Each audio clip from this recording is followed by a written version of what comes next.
ठिकाणी जो 5वा दिवस आहे हे आंदोलनाचा, निश्चितपणानं पुढं हे आंदोलन वेगळ्या स्वरूपाचं होत राहील. कारण या ठिकाणी जी मूळ मागणी आहे माझी, सातत्यानं गेली 40 वर्ष होऊन गेली. हा जो प्रश्न प्रलंबित आहे की मराठा समाजाला ओबीसीतून आरक्षण द्यावं, या प्रश्नासाठी सातत्यानं आंदोलनं झाली, परंतु याच्यावरती सातत्यानं राजकारण होत येत.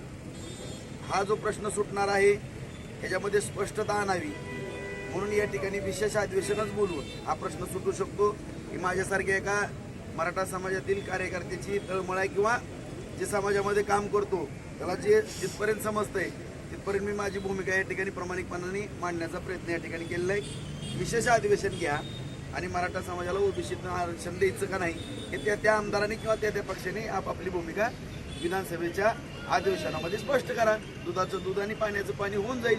आणि या ठिकाणी आता निवडणुका 15-20 दिवसावरती आले, आचारसंहिता, निवडणुका तिथून 1-2-2.5 महिन्यामध्ये निवडणुका पार पाडतील. परत ह्या विषयाचं गांभीर्य राहणार नाही. त्याच्यामुळं हा विषय अधिवेशनामध्येच चर्चेला घेणं गरजेचं आहे आणि ज्याला जी भूमिका स्पष्ट करायची तो करेल. हो, अपक्ष आमदार असताना देखील त्यांनी आज बसताय, आमदार आहेत तरी आज 5वा दिवस आहे. अजून पण सरकार तुमच्या मागण्या पूर्ण करत नाही असं काय वाटतं किंवा विरोधी पक्ष तुम्हाला साथ देत नाही?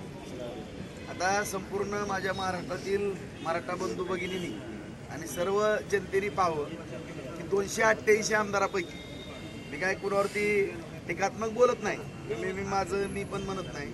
मी जी भूमिका घेतलेली आहे, स्पष्ट भूमिका घेणारा माझ्या माहितीप्रमाणे आतापर्यंत तर मी एकमेवच आमदार आहे. आता अशीच भूमिका सगळेजण घ्या ना, तर राजकारण तर करू नका. आता ज्याचं त्यांनी समजून घ्यावं. मी तर माझ्या राजकारणाचं भविष्यात काय होणार आहे काय नाही मलाही माहिती. आता तालुक्यातली जनता ठरवून काय करायचं काय नाही तो भाग वेगळा आहे राजकारणाचा. या आचारसंहिता लागल्यानंतर काय बैठक होईल तालुक्यातली जनता ठरवून मी काय करायचं काय नाही, काय माझ्या बाबतीतला जो निर्णय घ्यायचा ती तालुका घेणार आहे.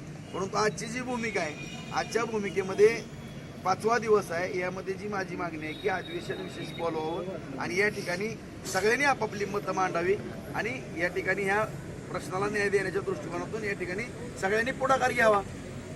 प्रतिनिधी म्हणून पालकमंत्री चंद्रकांतदादा पाटील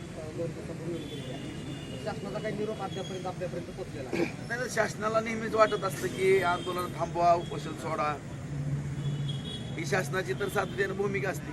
परंतु माझ्या समाजाच्या पण पूर्ण समाज बांधवांचा जो मुद्दा आहे गेली 40 वर्षाहून, हा मुद्दा नेमका कुठं सुटणार आहे किंवा कुठं सोडवला जाणं अपेक्षित आहे हे माझ्या समाज बांधवांना सुद्धा माहिती होणं किंवा त्यांनाही माहिती आहे. परंतु त्याचा अधिकचा प्रसार होणं किंवा प्रसार करणं ही माझी जबाबदारी आहे. आणि त्या दृष्टिकोनातून मी या ठिकाणी प्रयत्न करतो की हा विषय एकतर विधानसभा अधिवेशनामध्ये किंवा मग याला सर्व मराठा समाज बांधवातील सगळे तज्ज्ञ जे आहेत ज्यांनी आतापर्यंत योगदान दिलेलं आहे त्यांनी एक बैठक बोलावी आणि या बैठकीमध्ये याच्या बाबतीमध्ये काय नेमकी भूमिका आपली सर्व समाज बांधवांची असली पाहिजे यामध्ये पुढाकार घ्यावा.